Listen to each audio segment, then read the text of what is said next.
Hello everyone, my name is Corbin Irwin and I'm here today to talk to you a little bit about cyber threats and attack vectors. Last time we talked a little bit about our threat actors, and we are going to cover a little bit of that info again today, but we're going to talk more specifically about the attacks that they will use. So the goal of today's presentation is to identify the threat actors, examine what capabilities and methodologies they use, and determine which attack vectors pose the greatest threat to us. These are the groups that we went over last time: your APT groups, cyber criminals, hacktivists, cyber terrorisms, script kiddies, insider threats. We're going to cover them again a little bit, but mostly focus on the attacks. Something we need to understand as we move forward, though, is the difference between a threat and a vulnerability. A threat is a person or group who exploits vulnerabilities to do damage, steal data, or gain access to the system. A vulnerability is the weakness that is exploited by the threats. For example, it could be a weakness in a software, hardware, or procedure and policy. So APT actors, again, these can be state-sponsored, domestic, or international. They often have a great amount of resources, and they are going to be very persistent and targeted with their attacking methodology. Some examples of exploits that they use are zero-day exploits. These are exploits that can be particularly dangerous because we may not even know about them. They may have not been discovered. So this is where a lot of network analysts are making their bread and butter, is finding these, also looking at software and making sure it's behaving correctly, just really watching our systems and our networks to make sure that nothing is off, because that's how we discover these. These also could have been announced and known, but there might not be patches for them. So that's where we have to be very careful of how we can block these once they are known and patching our software quickly.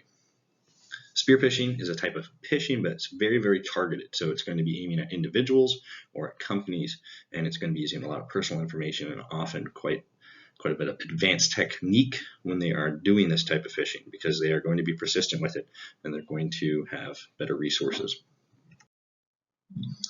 Cyber criminals, talked about them, could be working as individuals or groups. They can have a decent amount of resources, and they're mostly driven by monetary goal.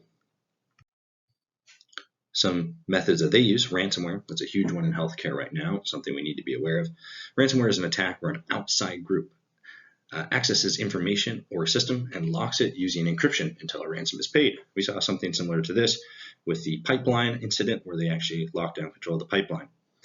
Sometimes data leak is a threat that they use unless a ransom is paid, so they will threaten to leak data as well. So this is something we need to be aware of, especially in healthcare with all the different systems that we have.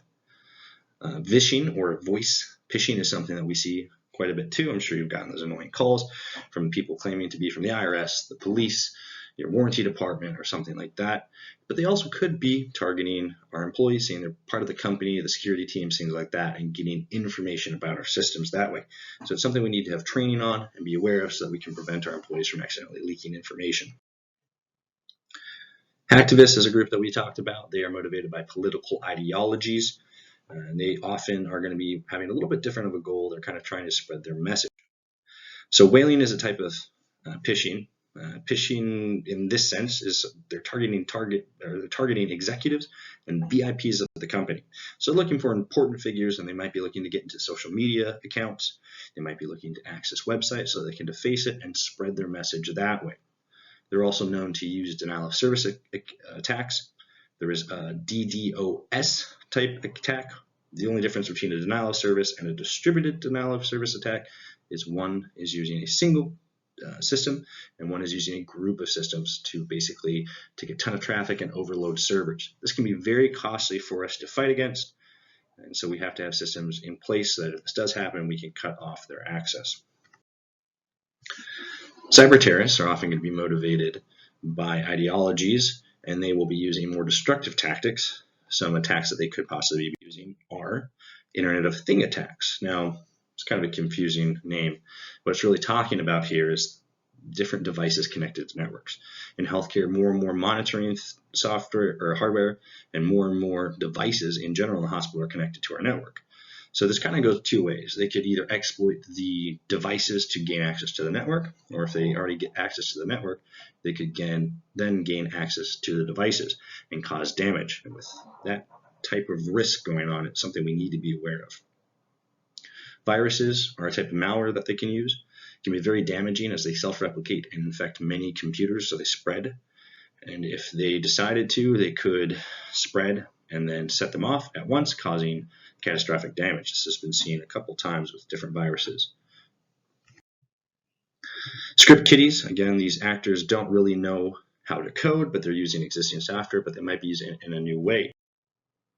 They're often known to use phishing with social engineering along with it, and they're sending out mass emails trying to catch people. So this could affect us if someone in our company falls for phishing and they give out company info, they're giving out their personal info, and then the script kiddie is pretending to be them. There's a lot of cases this could be detrimental. So we need to have good training for this to prevent that. Trojan horse attacks is where they tie a piece of malware to a legitimate piece of software, and then once the legit software is launched, it can create a backdoor. So they'll take a known rootkit or something like that, tie it to a legitimate piece of software, and if they can convince someone to run that software, then have access. And this is a common method for script kiddies to use. Insider threats, someone within our network already. Let's talk about what they could do. A sabotage attack. Digital sabotage can be the destruction of data, leaking of information, or the modification of data. So it doesn't really take a lot of tools or skill set here, but they have access to systems already. They could cause damage to the data and systems they have access to. And that's something we need to be aware of, and we need to put preventative measures with rules that can prevent this from happening. Also, there have been cases where people are paid to put spyware onto computers. Spyware is a type of malware that listens, collects information such as passwords and other things, maybe personal information, and then it sends it to another user remotely. So this is something that could be paid to install on our computers. So how do we rank these? Well, let's talk a little bit about how these would affect us. I've ranked these in two categories kind of that go into this ranking: danger and then likelihood of happening. So at the top, we have ransomware. So ransomware is something that can cause a lot of damage, and so I put it near the top because it is becoming more and more common as well. Zero-day attacks really can cause a lot of damage, so I put that near the top. Internet of Things, being in the hospital, and we have so many connected devices, it's something we have to be aware of and careful about. And with more and more things becoming connected, it's going to become more and more common. Denial of service attacks too, those are very common, and we need to have methods in place for those because they can be very damaging to take our systems offline. It goes through here. You can see spear phishing, whaling, sabotage, phishing, viruses, spyware, Trojan horses, and then voice phishing. The reason some of these are lower is because they don't necessarily affect us directly and because we can have good training for them. But this is the rank of what we're going to be concerned with and how we're going to move forward in addressing these concerns. So in conclusion, threat actors utilize many different approaches to attack systems.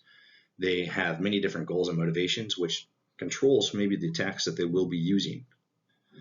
To properly stop these attacks, we need to have a well-rounded security team, we need to train employees properly, and we need to have a program that is able to identify these risks and how to manage them. Thanks for coming, guys. I hope you enjoyed this presentation and got a lot of good information out of it. Please let me know if you have any questions, and I look forward to working with you all in the future.